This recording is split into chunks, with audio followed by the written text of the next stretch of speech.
A few things as we get started today. For those of you interested in games, education, and using games for education, I wanted to let you know that Jason Godesky recently released the rules for the Fifth World as a PDF download. If you're interested in starting your own local game, which you should if you're a tabletop gamer, or anyone who would like to have an animist experience while telling a generative story, you'll find that download by scrolling to the bottom of the page at thefifthworld.com/RPG. I've also included a link directly to the PDF and that page in the show notes. As mentioned in the recent end-of-year episode, 2018 is my Year of the Possibility Handbook. On January 2nd, I completed the first edit and am now using that manuscript and my notes to create the next draft. If you'd like to see updates from the process, look for Permaculture Podcast on Instagram. There I'm posting pictures from the manuscript and my notes as I roll along. You can also join in this project and learn more of the lessons from Ethan Hughes and the Possibility Alliance on how to become an agent of change by going to thepermaculturepodcast.com/book. Finally, if you enjoy this podcast, have you made a one-time donation or become a Patreon member? I ask because for all the episodes released so far, totaling millions of downloads and listens, this show has been supported by under 500 people in the last 6 years, an average of less than one per episode. Will you take today to make a difference for permaculture? Make a one-time donation online by going to paypal.me/permaculturepodcast. If you prefer to send something in the mail, that address is The Permaculture Podcast, P.O. Box 16, Dauphin, Pennsylvania, 17018. Or, if you prefer, you can become an ongoing Patreon supporter and receive unique rewards for your monthly contribution. Find out more and sign up today by going to patreon.com/permaculturepodcast. How did animals and people influence the landscape for hundreds of thousands and even millions of years before the rise of civilization? That question provides the framework for Wilson Alvarez and his current work, the Reintegration Project, which examines the prehistoric ecosystem engineers of the eastern United States as a way to understand how permaculture practitioners and rewilders can use biomimicry to replicate those influences and restore the landscape. To dig into this question and the solutions he's found, Wilson shares his thoughts on harmonic disturbance, functional extinction, taxon versus mechanical substitution as two different approaches to land management for conservation and rewilding, and how to bolster the ecosystem by planning for correct disturbances of the correct size at the correct time. Enjoy this discussion with Wilson, and I'll join you again afterward. And have you ever heard the term niche construction? That biological idea that we create the ecosystem around us, but then the ecosystem creates us, genetically. So it's like this give and take between us and the landscape and us. The more we change the landscape, the more it changes us genetically. The more it changes genetically, the more we change the landscape. The beaver is a perfect example of that. It's like this perfect give and take. And I think humans are another perfect example of that, where you can see niche construction, but like, what does that say about a world where everything is paved and everything is poisoned? What does that do to us if we're creating these niches for ourselves? What type of future human are we looking at? With the project that I'm doing now, this is me and Ben have been on your podcast. We've both, sort of lived in that zone 4 of permaculture. Our work has always sort of been there at the edge, right on the zone 4, the semi-wild spaces. And it's still there. I think my heart will be there. I think I became who I am in these little patches of forest that we all have. Not all of us anymore, but a lot of us have spent some time in, where there weren't rules. It wasn't a park. It was this sort of unstructured place where we were able to dig in the ground and move rocks and make dams. That's the place where I think the work of the future and the potential for change in the future is there, because it's the places that are now don't have a role in our society right now. These are places that are waiting to be something else in the future because we've set it aside for right now. These are places along our roadsides that we can't do anything with. So they're they're mowed or they're poisoned or whatever. These are the places that I think have the highest potential, the sort of potential energy and potential change factor. I think we're sitting on it. Just on the roadsides alone in North America, we have as many acres as we do in national forests, a national park system. So we have potentially as many acres of wildland just sitting there now being mowed and maintained in a very non-regenerative way just by flipping that construct and saying, look at all this potential acreage for habitat, carbon sequestration, water filtration. All of a sudden, we don't even need to change a lot of the infrastructure that we already have, embrace the infrastructure that we have, and all of a sudden we have this sort of, I think a lot of that is like just changing our view of it, changes how we see it, then changes what we do with it, then it changes us, like niche construction or that type of thing. I have talked on your podcast a couple of times with Ben about how do you approach a wild space? What do you do when you're there? How do you not take civilization and the idea of designing, and how do you not take that into a wild space? How are you a permaculture? What does it look like to be Zone 4 semi-wild permaculturalist? Do you tread lightly and leave nothing but footprints? Do you design it and make it into a garden? I don't think any of those are the correct thing to do. I think there is a way. So what I've been doing in the last couple of years is I've been just studying what is missing. I see what's here. I see the plants. I see the animals that exist today. I even see a lot of the Native American or the Aboriginal ideas.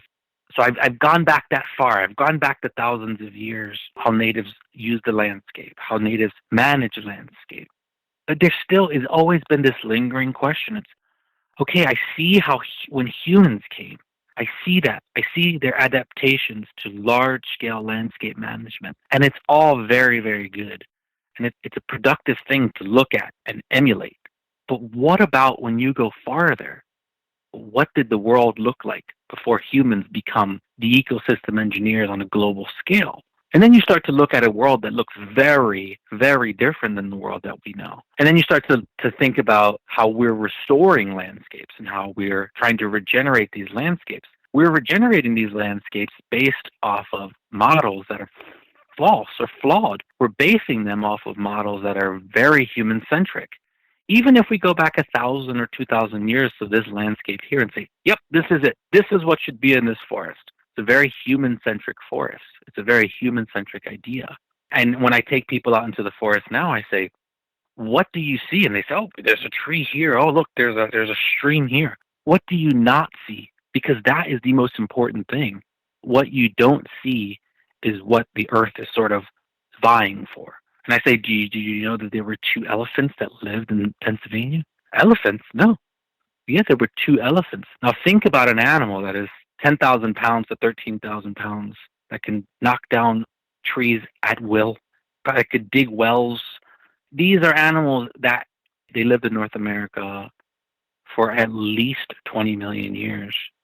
And they spread across North America. I mean, besides Australia and Antarctica, the proboscideans, which are the family of elephants, they're not true elephants, they're elephant-like. They were what they would be considered the mega gardeners of the world. So if we start looking back and you go, okay, what does an elephant design system look like? So if they created a world in their image like we do, because they are the largest ecosystem engineers in the world, what would our forests look like? What would our forests look like if they were beavers at even the historical, not even in the before human settlement and before human predation? What would it look like if there were hundreds of millions of beavers in North America? Hydrologically, we're talking about a world that is so different, forests that are so different and broken up and wet, we can't even fathom that. So when you're thinking about restoring a creek, what are you restoring it to? You can't ignore the animals that have shaped the landscape for so long. So then what do you do now? What do you do in these places that we control? What do we do in these places where it's impossible to bring? There's no more elephants that can live up north. It wouldn't be a very good idea to put beaver in suburbia, which would then flood most people's backyards and then create another sort of catastrophe. It wouldn't be ethical to take a wolf and put it in Lancaster County for all the reasons of why that is. But the ecosystem is crying out for their disturbance. The ecosystem never, we think of 10,000 years as a long scale. Ecological terms, it's a blip. The Earth is still looking for these type of disturbance. It's still reeling from the loss of as much megafauna that were here. I mean, just 250 years ago, our forests looked very different than it is now. There were bison that lived in our forests and elk at levels, very similar to our deer that we have now. This is martens, wolves, wolverines, moose. These are things that we can't even fathom being in our landscape, and yet they were just here a couple of 100 years ago. So when we design, we have to be like, okay, what are we designing for, and how can we create a system where does it make any sense for humans to ignore what was here and what should still be here? And ecologically, the plants and the trees and the hydrology and the nutrient cycling, that's all still based on that type of sort of natural disturbance. And now we've changed that up. But can we somehow harness that? And that's what I've been doing for the last couple of years, trying to figure out how to create a toolkit based off of extinct or extant animals. What do they do mechanically on the ecosystem? And how can that become a toolkit for us as designers to use?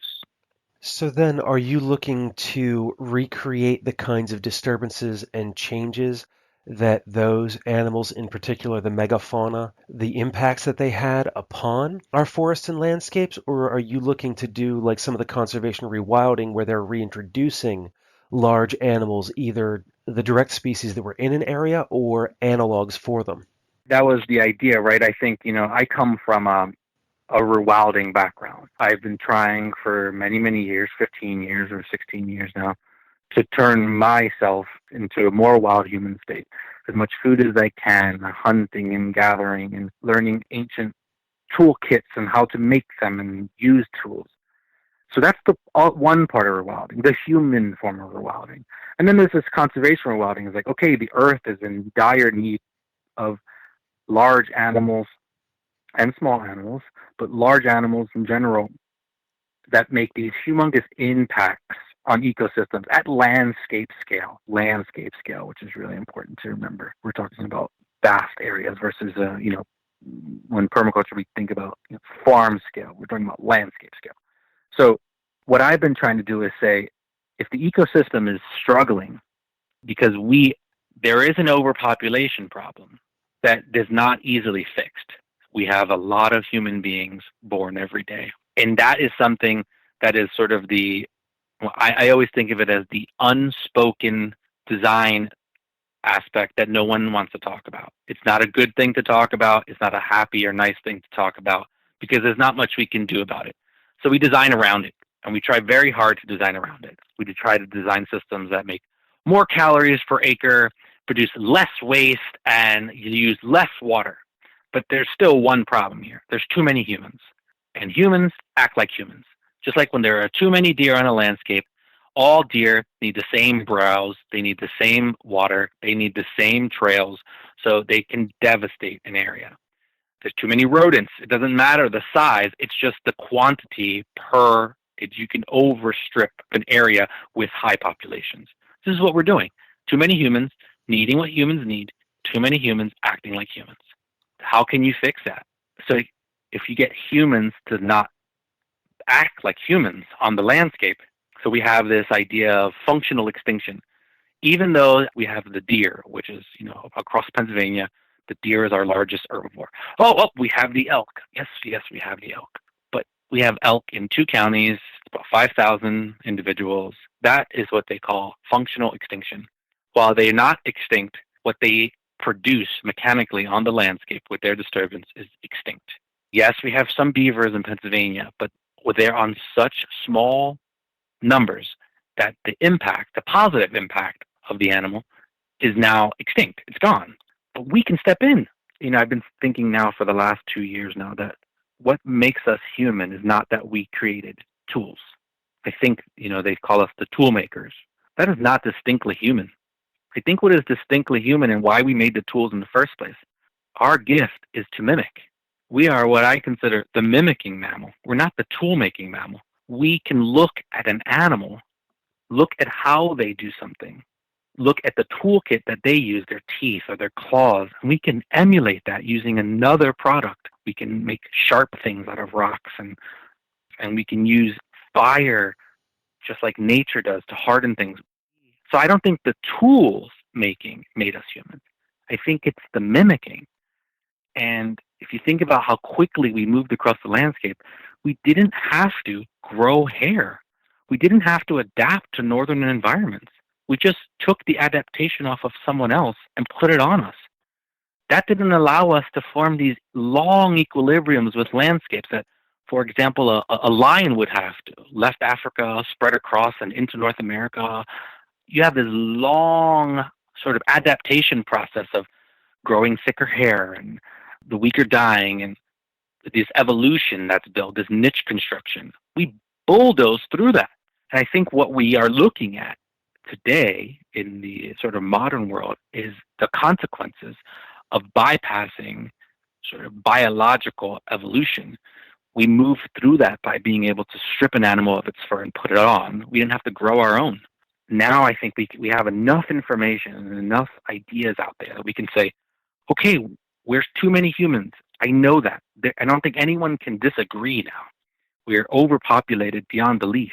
We need a large group of people to go into these semi-wild places that have no value. And I say that in air quotes, no value. They have a lot of value. Any wild space has value. But on a cultural basis, there's not a large value put on it. We're not putting plaques up and things like that for roadsides. These are just not things that are done. So if we take these animals, these incredibly easy to study, very long-term studies of these things, and easy to mimic. That's why I don't choose an earthworm, which has a much more ecological value as an ecosystem engineer, but good luck trying to mimic an earthworm. But I choose 4 large ecosystem engineers. An ecosystem engineer is an organism that sort of drastically can change the habitat around it. The beaver is the example I think most people would know. Their dam building has hundreds of different positive interactions with the ecosystem. I do the wolf, which controls herbivore populations. I do the elephant, which even if I know we're talking about temperate forests, but the elephant species or elephant-like creatures were the gardeners way before we were, for millions of years beforehand. And the ecosystem that we came into and that we ended up having to emulate and get back were these large savanna areas that we kept open with fire, our tool. We had to do that because the elephants were gone. And you can consider an elephant a deforester. They take down trees. That's their gift. And then wild humans, because humans are these incredible engineers when you think about us not as this apex species, but as a mammal. What makes us unique? Why are we interesting? Not because of our culture or our art. I don't think that makes us as interesting as some creatures. I think, what do we do that's different than any other creature? Instead of moving seeds around, we move plants around. We control fire. We can kill apex predators. Name another one that can do that. These are these really interesting things that make the human animal an interesting subject to study and mimic.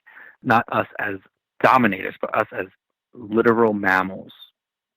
It kind of takes that story of civilization and the destruction caused by humanity and then flips this around and lets us look at where we come from and the impacts that we had for hundreds of thousands of years, from like the pre-modern humans through to humanity today.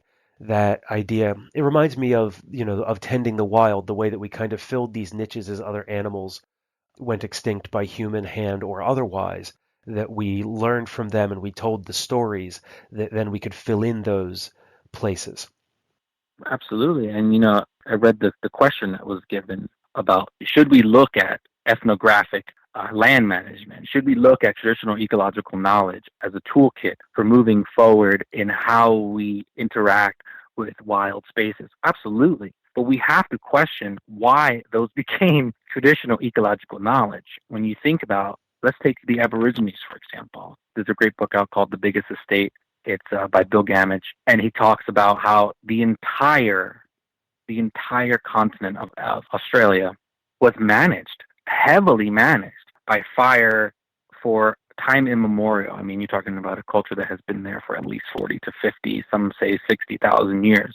And you're talking about one of the first large-scale megafaunal collapses is in Australia. So you see, Australia is a really interesting place because it loses all of its megafauna about 40,000 years ago. As soon as you see the collapse of large megafauna, you see trees growing. So now the largest animal in Australia is the kangaroo, the largest one that now we have. There's a lot of animals there now that would be considered megafauna, like camels and things, for example. But the animal that is there, that was born there for 40,000 years, the biggest animal there was the kangaroo, the red kangaroo. Why is that? What does it look like and then when you look at the charcoal record, you'll see that all of a sudden, 40,000 years ago, the use of fire and the frequency of fire increases to the point. So say a plant is adapted for natural fire regimen. Say the natural fire regimen is every 5 to 10 years, you'll have a sweeping fire that rolls across the landscape. This plant is perfectly adapted to that type of disturbance. All of a sudden, you get yearly or bi-yearly fires. What do you think happens to a plant like that? This is not a very politically correct thing to say. Maybe it is. We have to be careful every time that we're looking on the correct timescales as to what's positive. The way Native Americans and Aborigines and First Nation cultures across the entire globe interact with their landscapes, if you're looking at us and how we do it, they're 1,000 times better than where we are. But there's a question is, what time scale are we looking at here? And why did they begin these large-scale land management practices in the first place? Because of the loss of the megafauna. As soon as you lose animals, you start to get trees. Trees, if you've ever been in a forest, there's not a lot of food around. Yes, there's tree crops, but when you look at a forest versus, like, say, a 5-year-old or 10-year-old old field, you can walk into an old field and you'll look at this edible, look at this medicinal. There are many more species inside of a sort of an open field area versus a forest. So to keep those things open, we had to use fire as one of our largest tools, which is a great tool to have. It's just when you change the natural disturbance patterns on scales that you're talking about, we look at almost all the plants that exist in Australia now are so fire adapted, so incredibly fire adapted that if we're looking back, we'll say, well, yeah, it's just a fire country. And I believe that it's always been a fire country. But I think that the ones that we're seeing now are ones that could survive the new disturbance pattern. And that's true of any ecosystem that you change the disturbance pattern, you're going to get a new species assemblage. There's no way around that. So looking at traditional ecological knowledge and ecosystem modification for human survival is a good thing to do. It is, like I said, 1,000% better and more regenerative than the work that we do now. But I think there is a better way. I think there's a deeper way. We just got to go deeper into what did the ecosystem for millions of years, not for thousands of years, for millions of years. How did it adapt? How did it lose its trees? How did it deal with hydrology? How did all these things happen sans humans? Because remember, we love to call things invasive, but we hate to think of ourselves as one. And we are worst case scenario as an invasive. We are a top apex predator. We're also omnivorous that can eat different things. So we're highly adaptable species that can live all the way from the tropics to the Arctic. Name another invasive species that can do what we can do. And to think that we walk so lightly upon the earth that we made no ripples until civilization shows up 10,000 years ago or older, that's really a falsity. And I think that's not even putting into, there's a human story that we have. I think blinding in any way, shape, or form what's in front of you will then not allow us to move forward. And I think the whole point of this is, yes, we have a long history, but we can have a long tomorrow, we can have a short tomorrow, depending on what we do today. And I'm using the long history to have a long tomorrow, because this is something that the Earth has been doing for millions of years. This is not thousands of years, not something that we created. We're just doing what we've always done. We're mimicking what's been happening around us to create a system that is more sustainable for ourselves. And then taking that long view and blending permaculture with the different forms of both human and conservation rewilding, are you doing that as a response to the world that we live in so that you can implement these ideas within the culture and society as it currently exists and then build towards this kind of multi-generational approach that the work that you do today will be built upon and carried on by those who will never meet? Right. And, like for me, it's this story of, look, we have all this land, semi-wild land, that's full of invasives and full of non-natives that have all this potential to be food, fiber, fodder, ecosystem services like water, hydrology, carbon sequestration. We have all this stuff. We have these toolkits that the animals that have come before us and that should be here that we know work because they've worked for millions of years. We don't have to reinvent the wheel here. We just look at what was here. We can redo that thing.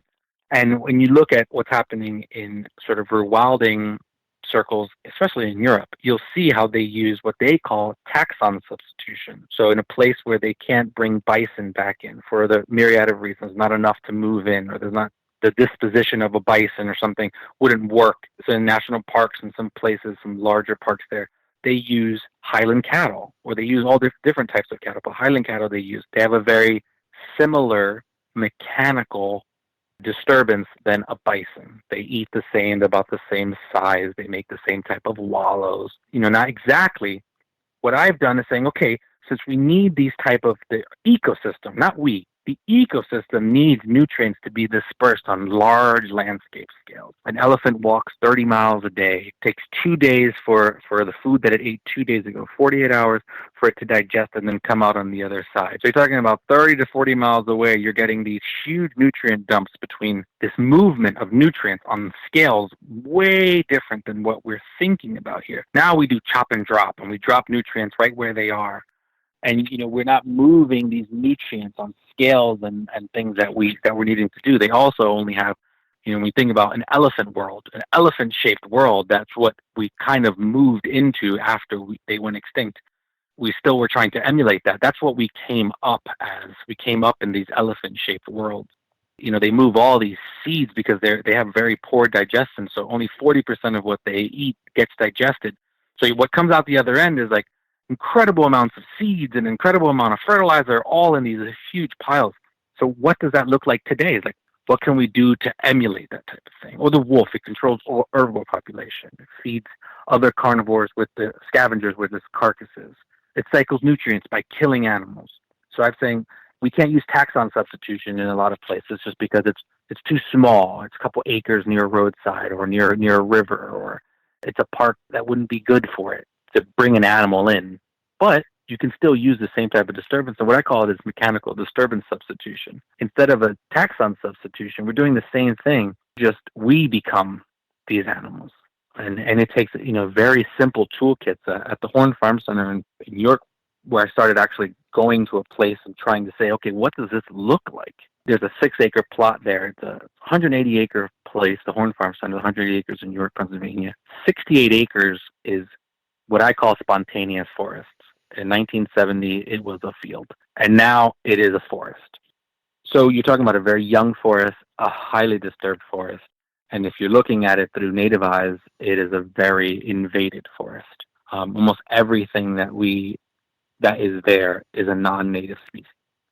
So I've been trying to use a 6-acre plot. I'm trying to do it as scientific and as reproducible as possible. So I use no power tools, only hand tools, because I want this to become a toolkit that anybody with a backpack and a knowledge base, they don't need to have special tools. They don't need to have gasoline. They don't need to have these things. They can go out into a forested setting and become an ecological force, positive, powerful ecological force that can help sequester carbon, help move species, help with hydrology, These are all these things, and a lot of the techniques are permaculture techniques, obviously. There's swale building, there's contour building, there's check dams, there's all the things that you would think of as traditional permaculture or traditional land management is inside this toolkit. It's just that you try not to, or you do your best to try not to steer the ecosystem in one way or another. It's the idea versus bottom up versus top down. If you look at Dave Jackie, which he was just in New York teaching his great edible forest class. That's a very, what I would consider a bottom-up approach. You choose your plants, you plant them all, you dig your swales to make sure all the water is running and doing everything correctly. You maintain it, you make sure that any animal or something that's going in the system was designed for.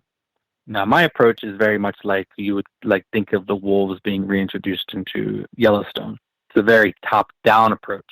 We create disturbances and we let the species assemble around the disturbance, which is a much easier, cheaper, and it can create, I believe, that it creates these resilient guilds that will naturally occur, like the one that you've probably seen around here 1,000 times, the black walnut, mulberry, black locust, grape, hackberry. These 5 very interesting, very edible species that assemble all the time after some sort of disturbance, early disturbance. You'll see these 5 species grow together, and they're a perfect edible forest. The bones are always there. No one designed that guild. Maybe someone did, but we don't know about it.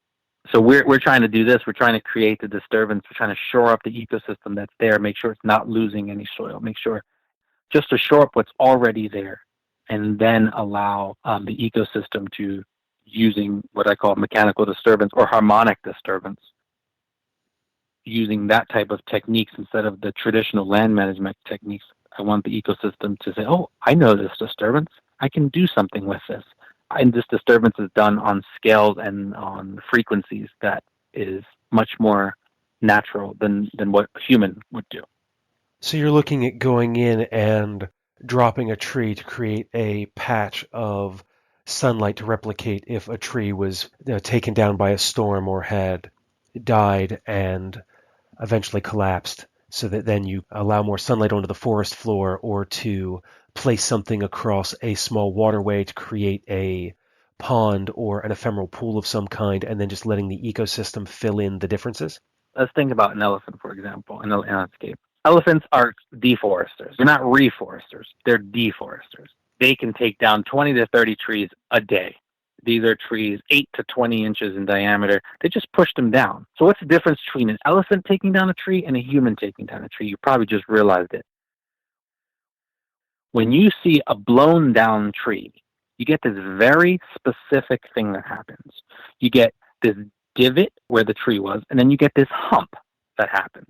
When you cut down a tree, you don't get that. You get a small stump that comes out of the ground, and that's it. But when you push down a tree, you get this little divot. Now think about that on a large scale. You get all these, what would be almost like these little swales that just keep filling with water, filling with, if you've ever seen, I have a bunch of pictures, they fill with leaves as the winter comes. They become these wet, damp compost bins that fill in to themselves. So just changing cutting down a tree versus pushing down a tree, just doing that. So say elephants push down trees. Okay, let's push down a tree and see what happens. Now it looks different. It acts different. It does an ecosystem service that just chopping down the tree doesn't do. Say, for example, a beaver. They're using live, actual beaver populations in California to try and help with the hydrology of the landscape. We can do the same thing in any of our waterways. By us becoming the beaver, we can control where we put the beaver dam. Beaver dams are pretty simple. They're not easy to build, but they're made out of natural materials, and they're made out of the materials that are there. And we can do the same type of beaver dam that a beaver would do, but we get to control where we do it. That's one of the problems with reintroducing beaver anywhere, is that they'll put it wherever they want it to go, and whatever causes them to put it there, which then causes them to come in contact with humans that don't want them there. But what if we can do that? We now get all the benefits of the beaver dam. We get flooded forests, we get hydric soils, we get hundreds of different species that interact with it. You get higher carbon sequestration in marshlands. and then any sort of dry upland forest cannot, store as much carbon as hydric soils. So we get all the benefits of a beaver by just emulating the beaver. We get all the ecosystem services of the beaver by just emulating that. The wolf, for example, the wolf takes lots of animals. It controls herbivore populations by fear. Just knowing a wolf is in the area allows for we've all seen deer just standing by the side of the road, eating nonchalantly, just sort of, they look very much like cattle. In a wolf world, that doesn't happen. They browse quicker. They take faster bites. They move more. They end up spreading nutrients farther in the landscape. So by creating this sphere in the ecosystem, which is much more natural than having these like whole parts of of North America which have no large predators. You have this place that is, while it might be great for humans to lay out in the forest on their hammock and not worry about the bear or the wolf, the ecosystem struggles because of that. So trying to bring back as many ideas of laying blood and doing the best that you can with like trying to create that ecology of fear in the place where you're trying to then control the herbivore population, which then controls what they browse on, how often they browse on it. So instead of having to control the deer population by shooting it or creating fences, or we create a much more natural approach to dealing with what in permaculture would be considered a vector, an uncontrolled outside force. We control that by using a natural remedy for that, which is a wolf. The image of this is emerging now as you walk me through that, because I wasn't thinking of the 4 species that you had outlined between the beaver, the wolf, the elephant, and the wild humans. I was just thinking of the different types of activities that could occur, not necessarily exactly how they would happen. I was still thinking from a bottom-up kind of perspective, or maybe a middle-out. Yeah, I'm thinking of this idea of disturbance designing is what I call it. We're just designing disturbances. We're designing their frequency, we're designing their size, and we're designing that not based off of what we do. It's what's the animal that's supposed to be there. So we say, all right, this has a bunch of invasive species that are here. We need to take them down. How many are we going to take down? How are we going to take them down? Humans would say, let's cut them down. Let's cut them down. Let's get rid of them. Wait a minute. What would the elephant do? What would an elephant do if it was here? It would push them down. Okay, so if we push them down, horizontal to on contour, we can now push it down, create this little well that becomes this compost bin. So then we can take some of the ideas of permaculture and take it for the elephant. So we say, yes, we're going to push it down. Or if we can't push it down because it's too large, we'll cut it down. We'll dig that small divot on the other side of there so it becomes the same thing as a push down. But instead of just dropping it wherever it wants to go, we're going to put it on contour so then it can catch any sediment, any water flowing down the hill. We can then control these small aspects of it. But once we do that, we don't say, okay, we want to put the trees in this exact spacing and this exact thing. We say, you had Zach on, which is Nomad Seed Project. If there's not a seed bed to be had, then we're going to have to introduce species. And ecosystem engineers are not just animals, they're plants too. Plants that have very large ecosystem roles, like the oak tree, for example, or the chestnut tree, are considered ecosystem engineers. They actually make such an impact by so many species that you almost have to treat them like they're not as a regular tree. They're not all trees are created equal as far as the impact they have on the amount of species that they do. Doug Tallamy's book will show you all these different species with insects, but I'm really worried about the things that I can emulate, I can mimic. So oak trees, chestnuts, hazelnuts, and guess what? They are all have high edibility for humans as well. So reintro, what the thing that wild human can do, we can move plants around. That's our beauty, that's our difference. That's what makes us very unique in the animal kingdom, because we can move plants. So finding these species, so everything that we introduce, they have to be ecosystem engineers themselves. So instead of a maple, we'll plant something that has a high edibility for humans, which just so happen to be humans and animals at the same time.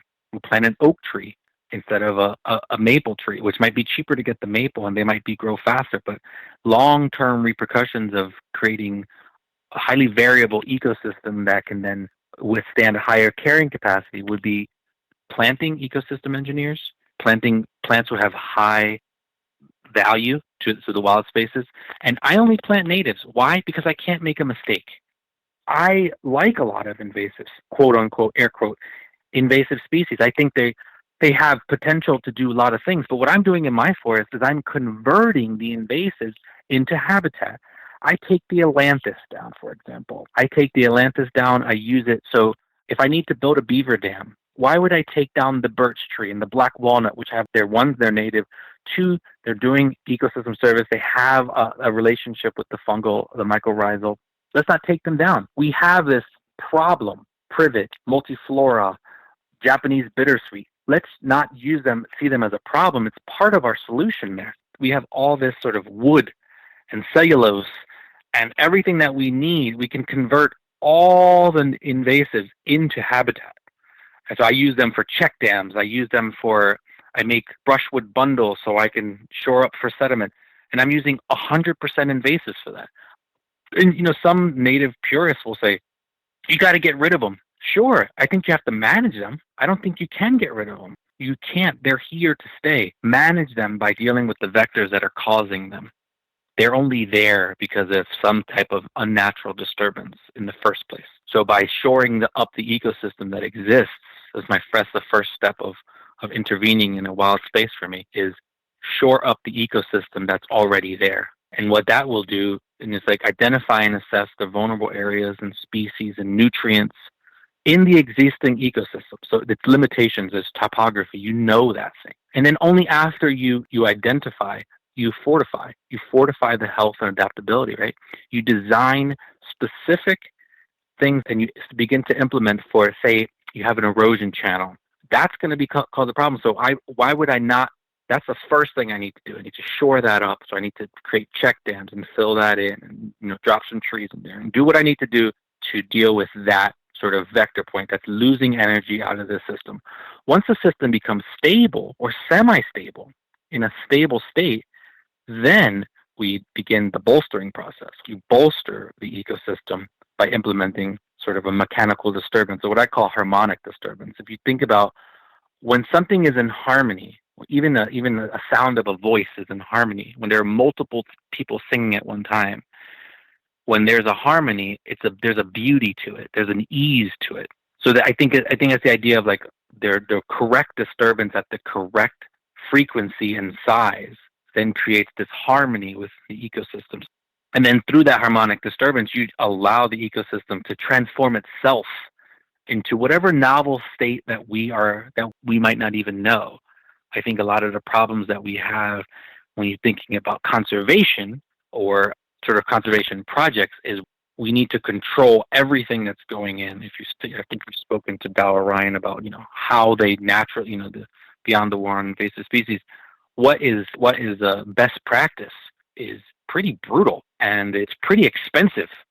So if we have a world that needs to be, I think the work of our time is restoring ecosystems and ecosystem function to fight what we have done. So in order to do that, we can't all wait for grants. There's no time.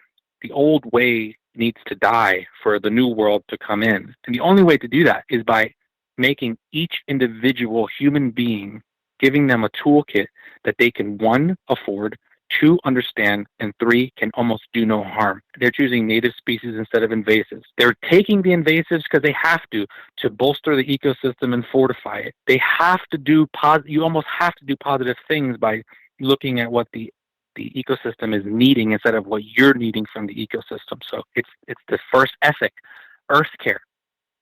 And in this type of designing, it stays there. And if you can catch a yield, which you always will, because think about the ecosystem that you create, the ecosystem that is healthier. It cleans your water better. It has a higher carrying capacity, which means you can hunt more if you're into that. Or you can put rare and endangered species in a fortified environment. They would stay there.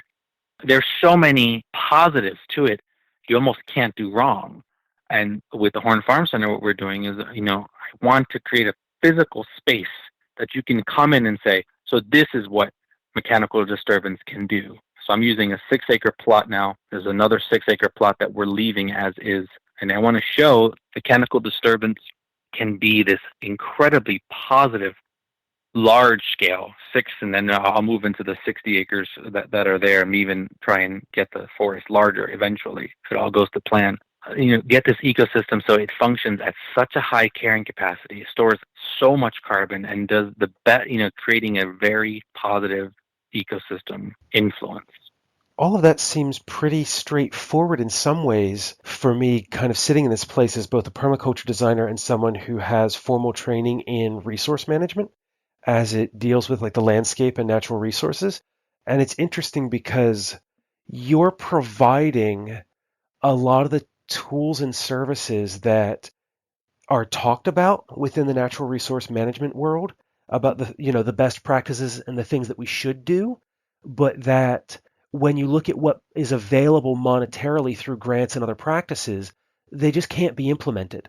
It's real easy to get some money for some herbicide to go spray your garlic mustard, and the different organizations that are willing to give you those products in order to do it, and come train your staff on how to use their new sprayer. But when it comes to training volunteers in order to recognize these plants and go in and do mechanical removal or ongoing education of visitors so that they don't, walk through certain areas because of trying to restore the landscape that's there, that when you look at the resources that are required among your staff between, signage, educational materials, and everything else, a lot of times those, what we might think of as traditional practices of spraying, they just seem so much easier. But when you do that, all they do is address the problem. And one of the ongoing conversations in resource management is the distinction between a problem and an issue. And a problem is something, like garlic mustard would be a problem. But the issue with it is that we have a plant that has been introduced to disturbed areas, that it can outcompete some of the other plants that are there because of the niches that it fills. And then the way that we can resolve the problem is to spray.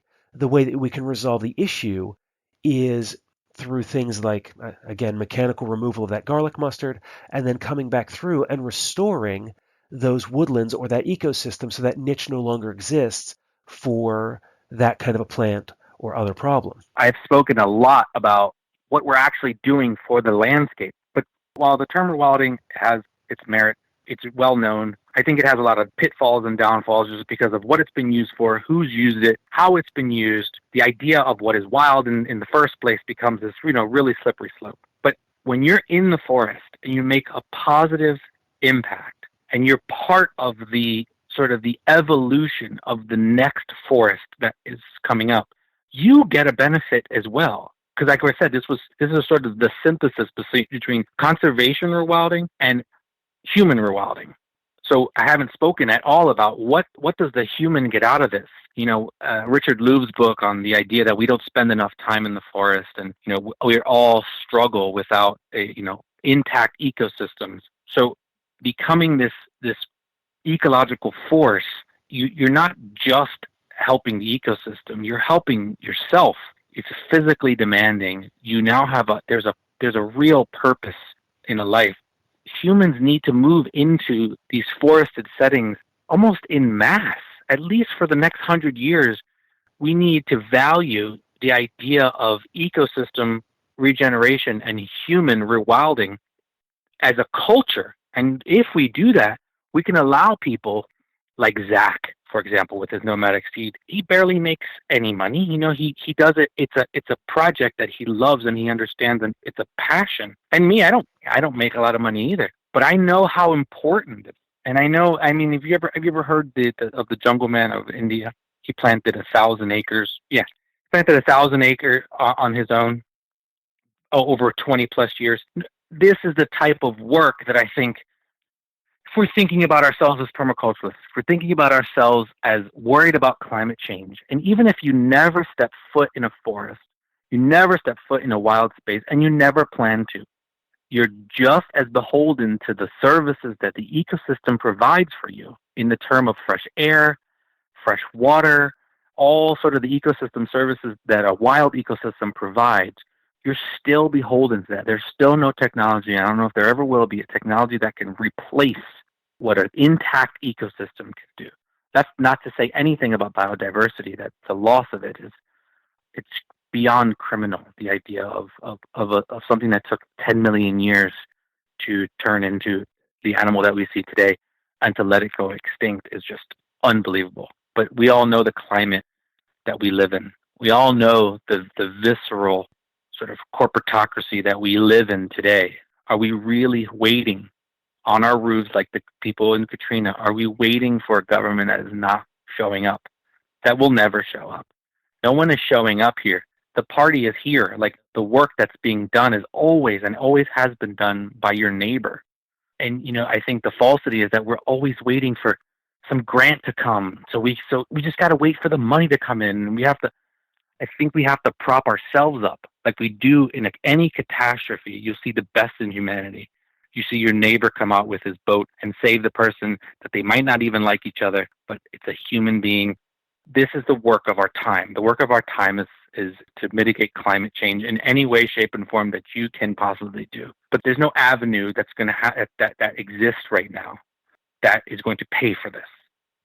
So if you like to breathe, if you like to drink water, you need to prop up anyone or anything, any service that is holding the line for wild spaces and wild things. Because, like I said, even if you never, ever, ever, if you live in New York City or you live in London or you live anywhere where you don't even care about a wild space, you still need it. There's no way around that. You still need it. So I think we need to figure out how we're going to allow this work to be done in mass, on scale, and we're going to need to do it ourselves. We're going to need to bypass, like you're doing right now with Patreon. We need to bypass the traditional ideas of how we're going to get this work done, and we need to do it ourselves. If we care about it, then we need to donate to your page, donate to the Horn Farm Center so the work can be done, and a toolkit that can be reproduced and a book that can come out or whatever. I want to have trainings and I want to have the whole thing. But how do I do it? If I have a 5-year-old, I have to be able to have my 5-year-old eat in the world that we live in. So there has to be a way to prop up Zach and his work so he can go farther and he can collect more. I really do believe, not just because I'm doing it. I do it because I think it's the work of our generation. Is we just so happen to be living at this very critical moment where either we're going to make or break the entire sort of natural system that we have been we relied on for for all life is relied on for billions of years. And I think for me, it's almost like it gives me energy. It doesn't take away. It gives me energy to go, I have a purpose and I have a toolkit that can help. And that was Wilson Alvarez. To find out more about him and his work as a permaculture practitioner and rewilder, there are links in the show notes to our earlier interviews. You'll also find links to the Horn Farm Center, including the page to donate to the farm and this project, in addition to many of the books, people, and other resources mentioned. If you'd like to hear more from Wilson, there's some of our conversation that didn't make it into this interview that I'm releasing exclusively for Patreon supporters. Also for Patreon supporters, I have 2 active giveaways at the moment. One, which closes on January 11th, is for a copy of Douglas Barnes' The Permaculture Earthworks Handbook. The other is for Jerome Osentowski's The Forest Garden Greenhouse, which closes on January 18th. If you'd like to hear the rest of that conversation with Wilson or enter those giveaways, you'll find a link to each in the show notes, or you can find out more by visiting patreon.com/permaculturepodcast. I'd also like to say that for anyone in the Mid-Atlantic, the Horn Farm Center is an incredible resource for anyone interested in agriculture, permaculture, and rewilding. John Darby, who appeared in the first group discussion of the podcast many years ago, is the education director there and focuses on offering classes in these areas, often with Wilson as a lead instructor. Check out the website and see if there's anything that might be of interest to you. Whenever I have a conversation with Wilson, it always bolsters my hope that we can achieve a number of our ecological, landscape, and management goals within a single human lifetime. That as much as I take a multi-generational approach, he always provides such practical, replicable advice on how to tackle the hard issues facing us that I think that we can create a ton of change with the time that each and every one of us has available to us. Part of that, as I was mentioning there towards the end, from my own experiences in resource management, this project by Wilson really helps to tackle many of the difficult tasks of working on the edge to manage the landscape. And what he's developed can do that with very simple tools. Though there are some ethical and legal issues we'll probably need to discuss before taking these practices to a landscape scale, you can look at these 4 ecosystem engineers that Wilson shared with us today, the beaver, wolf, elephant, and wild human, and look for similar prehistoric influencers in your area and how they impacted the land, and then begin applying the mechanical disturbances that they did now where you are. If you lived in a place that was once an elephant-dominated landscape, to begin pushing over trees. If you have an area with beavers, to begin creating some dams. We can start right on a piece of land that we're currently working with, or with others around us as we reach out into our community and find the others who are engaged in this kind of work to rebuild our waterways and the buffers between those spaces in Zone 4 and those that are more heavily managed in Zone 0, 1, 2, and 3. If after hearing this interview, you start digging into the place where you live and the ecosystem engineers that existed there or that may still exist, I'd love to hear what you find, especially what those creatures are and what kind of disturbances they created.